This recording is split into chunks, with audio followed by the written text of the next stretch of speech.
What's up, Pro Flippers? On today's episode, we are so excited to talk to Tomas, who is a Flipper University alumni. He has had some amazing success in his business, and we're so excited to talk to him and get some more information about his business and kind of how he's been rolling this game we call flipping. So, Tomas, thank you so much for jumping on here and giving us a little bit of your time today, and let us ask you some questions.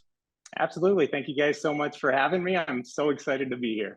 Yeah, thank you so much for being here. So let's go ahead and dive right in. Give us a little background on how you got started with flipping. Like, was this something that you'd always dabbled in or no? Or tell us how you even got started in this whole business. Sure. So I've always loved yard sales. I've always loved bargaining, but I never thought of this as a business or a way to actually provide income for my family. So a couple years ago, I got a promotion, and which moved me out of town.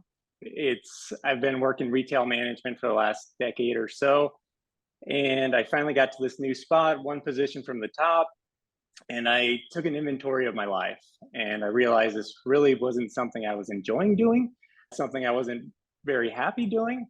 So then I started seeking opportunities to maybe do something else. So I had a mutual friend. Me and my sister know this young lady named Stacy, and my sister told me Stacy was doing some flipping. And right off the top of my head, I was thinking she was flipping houses. So I'm like, that's really not for me. I don't think that's gonna pan out around where I'm living. So fast forward a couple months, we got some more information, and we kind of got the gist of what she was actually doing, and it's really sparked my interest. I was looking to step out of my management position, take a step down, which would be a substantial pay cut for me and my family. So I needed some money to supplement there. So that's where flipping came in. She kind of introduced us to you guys and the program, Flipper University. After a couple months of thought, me and my wife dove in, and the rest is history. I love it. I totally love it. And it is powerful. We went through that situation as well, where we came to a crossroads in our careers and what we were doing. And we had to decide, do we want to keep going down this track, or do we want to invest more into our family? Do we want to make that decision on really looking outside to find something else to do? And that's kind of when we went full time as well into the business. And as for you listening, Stacy is one of our coaches inside of Flipper University. We absolutely love her. Tomas, that's who he's talking about. So it's awesome that you knew Stacy and she got you plugged in. So we're super excited. Yeah, it's so exciting to watch your growth absolutely through Flipper University, and just, with your sales career and taking this over. So thank you so much. Right. And so Absolutely. you dove into this. Are you right now still part-time and this is supplementing your income right now? Yes. So what we did, we started really slow. We wanted our business to grow organically. So I stayed in my position for about a year. We did flipping for a year just to kind of feel it out and kind of see what kind of income we could make. As of about 4 months ago, I was able to step out of my salary management position, usually about 50 to 60 hours per week, down to an hourly position, which is 40 hours, more consistent. Monday through Friday, I'm working, and flipping is supplementing that income. The difference from what I was making as a salary manager to now as an hourly manager, I actually enjoy what I'm doing. I'm having fun at work. I'm able to make plans. I'm not having to work crazy hours. So it's definitely been a very good thing for my family. I love it. I love that too, because I relate to the management position. I had a management position at one of my jobs, and then when I moved to a new job, they wanted me, I guess, I'm a hard worker, I go towards that, I'm going to do all the things, and they gave me this option to be a manager, and I was like, that's a lot more work. There is so much more responsibility than just getting in and doing your job. And I mean, there are benefits, but if you can go there and not have the stress and you now enjoy what you're doing, I think that's so awesome. For sure.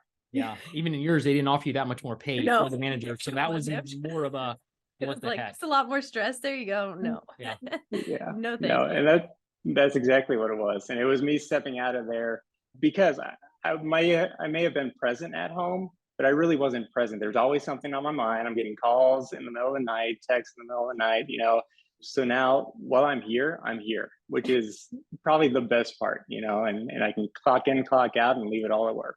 I love that. That's absolutely. That's so cool. Well, it's not coming at you at all times a day. Well, tell us a little bit more about, so what are you flipping right now? What is your normal items that you're flipping, and a little bit more about your specific business. Okay, so my business model, I'm only part of the business. My wife does all the hard work. I love it. I get to do the fun stuff. I go purchase stuff, I negotiate, I do the sales, the customer service. She does the majority of the shipping. So she calculates best way to ship, all that good stuff. The hard work, I get to do the fun stuff. So I got to give a shout out to my wife Tiffany. She's the brains behind the operation for sure. But we flip everything. We anything from ink toner to cooktops. From We've done a lot of printers. I had a connection with a guy that does like a computer repair shop, and he hooked me up with a bunch of printers that they just replaced from a car dealership. So stuff like that. There's nothing that is out of our realm of flipping at this point, unless you get to that super big stuff. We haven't gotten into freight yet because our space here that we have, we're renting. Well, we're here. We don't have a whole lot of space to store, so we haven't kind of gotten into that side of flipping yet, even though we're getting pretty close to doing that. So that's really our business model. Me and my wife both source, so she's always looking for stuff, Facebook Marketplace, offer out that kind of stuff. I'm the guy that reaches out to them and tries to make the deals. I take pictures, I list the stuff, and then she takes it from there. She keeps track of all the books and all that stuff too. That's so great that you can work together too on that. That's a fun It is a thing lot of fun to do together too. Like that's when I stopped training, I did that. I was on maternity leave. I'm like, well, let me just help you with the business because I didn't get paid maternity leave. So let's help you so you can sell some more stuff. And that's how we kind of started to work together, I guess, was the first time. Yeah. And it's so cool that you guys have that and you can do that. So, and you are doing different parts of it, which is really cool. And I relate. My wife is the brains of the business as well. She does everything on the back end that she doesn't get the credit for, but she is amazing at that as well. So that's really cool. So you did mention Facebook Marketplace. Are you only sourcing like on the apps, or are you also doing flea markets, thrift stores, other stuff like that as well? Yeah, so I do everything. So there's online auctions that I've been pretty successful with, something called CT Bids, where they have a lot of local online estate sales in our area. So you can go on there and you can bid on certain items. So we've got a couple of really good lots there that we've sold a lot of items there. I also have a thrift store right on my way home from work, which is a pretty awesome thrift store. And I've kind of, now that I have more of a consistent schedule at work, I'm stopping by there 2 or 3 times a week and just doing my little loop around. I very rarely don't find anything profitable there. So, Goodwill, that kind of stuff. We live in northern Arizona, but Phoenix is just an 1.5-hour drive away from us. So a lot of things in Phoenix also that we've had to make a drive for and pick up. But yeah, there's nothing that I won't do. I love it. At this point, really. Yeah. You found some things in Phoenix when we were there that were like, oh, too bad we have to leave. Yeah. No, that's awesome. Yeah, Phoenix was cool over the summer. We were over there and snagged some stuff too. So that's really cool. So, but that is a good point. You're doing almost anything you can think of, because a lot of people aren't even doing like online auctions, and you're taking advantage of that, the apps, thrift stores, everything. And that's really, to be successful at this business, you have to be willing to go out and find those different sources. So if you're only doing one, maybe with Facebook Marketplace, and you can't find stuff, you still have all these other resources that you're able to find stuff at. Right. And it comes in from different ways too. Some weeks we'll find some great stuff at thrift stores. I forgot to mention, my favorite is yard sales by far. Love it. We have a ton of yard sales here. It's been pretty cold, but now they're starting to revamp the yard sale game around here. And we live in like a retirement community, so there's a lot of cool vintage stuff. There's always quality items we can find. I find that yard sales is a place where I can negotiate the best, and people are just trying to get rid of stuff. So, I'm there to help them out. Yeah, probably the best deals I think you can find at yard sales. I love yard sales too. You like the flea market a little bit more than yard sales, but you just can find so much at yard sales. And the difference between, like you said, at the yard sales, people are there. Flea market, typically vendors are there making money, so they're trying to get the most they can see for an item. Yard sale, people are getting rid of stuff that's in their house that they've stored, and it's like, they don't want to put it back in the exactly. house. I don't want to take this in at the end of the day. What are you going to give me for it? Take it. And that is a really cool feature of yard sales. When you're thinking of the different types of sellers, yard sales typically are where you can find some really, really good deals for sure. Yeah, for sure. So what would you say on average, like if you can know about like how many hours are you doing a week probably total, we're doing maybe 15 to 20 hours a week. We tend to not really work much on Sundays. So it's really just a Monday through Saturday kind of thing. Okay. And now that I have a more consistent schedule, we're kind of getting in a really good groove on when we're doing what. And yeah, I wouldn't say more than 15, 20 hours a week. And it's been great. Awesome. And are you comfortable sharing like what around your monthly sales are, or? Oh on yeah, eBay? Yeah. absolutely. Yeah. Absolutely. So monthly sales on average are around $5,000. Oh, sweet. We're selling probably about couple 2 to 3 items a day, so maybe about 60 to 75 items a month, and we're netting over $2,000 a month. Okay. That's in our bank account. We're consistently doing that, and we averaged it out over a year. And I remember sitting down with Stacy and her husband, and she was like, "Okay, so how much money are you trying to make?" And I'm like, "Well, if I step out of my management position, I need to come up with about 2 grand a month, to supplement that income." And we ended last year making $2,100 a month, which was exactly what we needed. It's just crazy how it worked out, and I'm loving it too. It's something that I can't wait to do. It doesn't even feel like work a lot of the times to me, and it's been great. That 2000 mark is only the beginning, though. I feel like there's just a ton of opportunity there. That is so exciting. First of all, that's legit. Yeah. You are not spending crazy hours doing this. You're doing it with your wife, who you absolutely love. Your face is light. We can see the joy in your face of what you're doing. So you can't for sure. hide that. You really absolutely cannot hide that. So that is so exciting. Congrats. You're doing amazing. And you're right. You haven't scratched the surface of what the possibility is. It's just amazing. The better you get at this business, how really efficient you can do it and get better and better at it. So yeah, you're doing amazing, man. That's awesome. Yeah. Thank you. Thank you. Over your time now doing this, you have some experience. So what do you have like a flop or a lesson that you learned along the way that was a mistake that you learned from that you could think of? Yeah. The one that comes to mind is I went out and bought a lot of like 10 light fixtures. I looked up, I probably paid too much for them, but I bargained down, and I show up at the house and they have the Goodwill stickers on them. So this was obviously a reseller that was trying to offload them on me. And me being the sucker that I was, I took them, I swooped them up. And that was probably about 8 to 10 months ago. I finally sold one these were brand new packaged. We finally sold one a couple weeks ago, and we ship it out. It was easy to buy because it was already all there. We ship it out and the person gets it, and some of the crystals on the chandelier are shattered, right? No. So we're like, oh no, we didn't even look in here. It's all sealed up. We thought it was brand new. So we ended up having to crack open one of the other ones, pull out the crystals, send them to them. The buyer was happy, but it made me just really realize that sometimes slow down, because I see this number. I run a comp on one of the 10 different lamps or light fixtures, and it was great. But now we're sitting on the product. I still have all of it. So sometimes I just need to pump the brakes. That's probably one of the lessons I've learned. Such a good point. Yeah, absolutely. down. And I guarantee, when you go through these learning processes or these mistakes that you make, it makes you're pumping the brakes. You're also looking before you're shipping stuff out, making sure stuff's not broken. And that's one of the things that you learn. That's the best part about making mistakes, is you do learn, and you typically don't make the same mistake twice once you make one of those mistakes, which is great. For sure. And that's the thing about this business too. I mean, you can't have growth without your failures, and that's something that we've learned and that we continue to learn. And that's the cool thing about this business, is you get to see so many different angles, and you run into these scenarios where you're not going to make the same mistake twice, and it just helps you grow. And it's helped me and my wife grow as a couple as well. Now, before we box cooktops, we have the conversation of, okay, we're going to be kind to one another. We're going to take our time, and we're going to do this right. We know what we're doing now. So at the beginning, it was a little shaky, but now we've gotten to a really good place. Yeah, that's a good point. And I'll ask you about that too a little bit, because there are some people who will be listening or watching this. And Melissa and I work together. Sounds like you and your wife work close together for at least, 20 hours a week, 15 hours a week.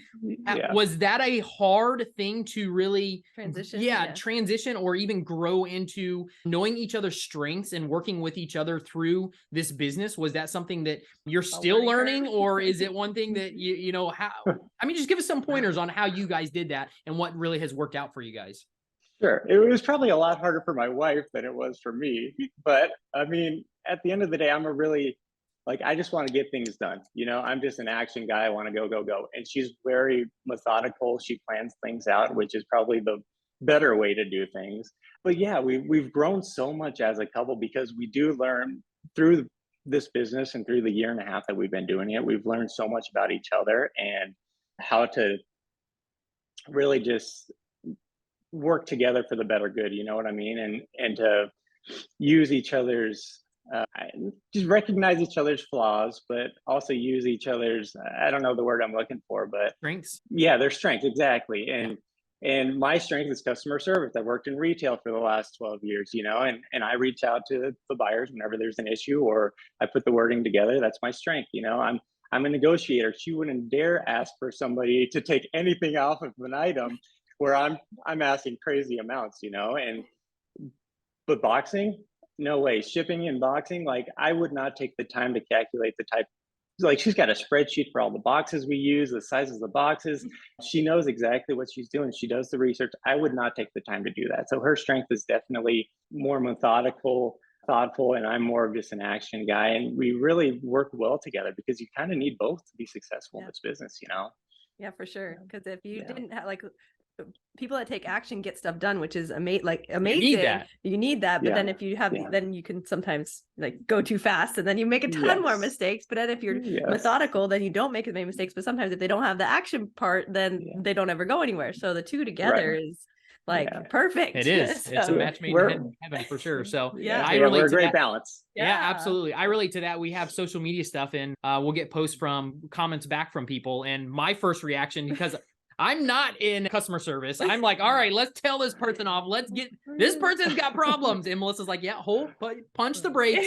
I'll take care of this one. You just go back and find some more stuff to buy. So it is really cool. It's one of those things that you work on each other's strengths. She doesn't let me comment back to people because I would, customer service on eBay. You're just not, social media because it drives me crazy. Social media exactly. So, Yeah. but it's cool. And you guys have been working for, you said like a year and a half together. And I think you constantly are growing. You're constantly doing that. I know Melissa and I, it took us a couple of years to get to the point where we realized what pushed each other's buttons, how to stay away from it and really complement each other. And it sounds like you guys are definitely down that road, which is really, really cool. That's exciting for sure. For sure. I know one of his things was I'm more of the organized planner. I'm not a super planner, but I want to have all my checklists. Like today we're going to get this done and we're going to do it. And he's like, I'm like, okay, what are you doing today? And then I'm like, did you do that? Did you do that? Did you do that? And he's like, you're not my manager. I don't have a boss for a reason. That's it. So I'm like, okay. But she's learned that. She's learned how not to really interact with me that way. And she's learned how to do it the right way, or at least in my book. So she's not doing that. And she doesn't feel like a boss to me. So I think that's we figured really it out. cool. We figured it out. And you're more motivated and it works. It works out. So it's fun. Cool. That's awesome. Yeah, I know you have a lot of fun. Would you say that you have a most memorable flip that you can think of? Like anything interesting? I'm pretty by the book. I mean, I took Flipper University, and I'm in the Facebook group. So, I mean, a lot of the things we get are recommendations from there, what we see other people doing. But one of the big things that stands out in my mind, probably the most memorable and meaningful for me. First of all, there's a Gen Air cooktop and he had a double oven also. I wasn't doing freight, so I couldn't sell a double oven on eBay at this point. So I was contemplating going back and forth. I actually talked him down on just the cooktop and I sent him a message. I'm on my way over there. And he said, how about I'll just give you the double oven for free? And this thing's huge. We have a Nissan Rogue. So I'm looking up the measurements on this thing, I'm like, I may fit, I don't know, but if it's free, I'm not turning down a free thing, you know what I mean? Right? So I drive out about 45 minutes to go pick it up. Me and this older gentleman, we squeeze in this huge cooktop and this huge double oven in my Nissan Rogue. I have the seat pushed up to the steering wheel. I'm a 6'2" guy. I drive all the way home. So anyways, we get it there. I end up selling the double oven cooktop, making more than my money back that I spent on the cooktop. I sold the double oven. And then we end up listing the cooktop on eBay because we know how to ship those. We know how to do that. And I remember being at a hotel in Phoenix because I had to go do inventory for work. And now this is the shift that nobody wants to work. I'm working from 9 p.m. to 4 in the morning. I'm at the hotel and I'm just really questioning life's decisions right at this point. I'm a manager in a different city and I'm running an inventory for this other building. And at about 9 a.m., we get a notification in my hotel room that this cooktop sold for $2,400. And that was just a moment for me, wow, this is definitely something that's possible. I'm here and I'm miserable doing what I'm doing. This is not fun. And this other side of the business, my side hustle is now able to provide some real money for my family, and that was kind of like the aha moment, like, wow, maybe this could work. And that was probably about 3, 4, 5 months into us flipping. So that was kind of the turning point. So that was one of the more memorable flips for me, for sure. That's awesome. That is exciting. Yeah, there's nothing like that. No. When Yeah. you do that, and it's a legit, I mean, that's serious money. That's awesome that you can make that kind of money, on doing what we enjoy doing. So that's really, really He's like, cool. what am I doing here right now? Yeah, for sure.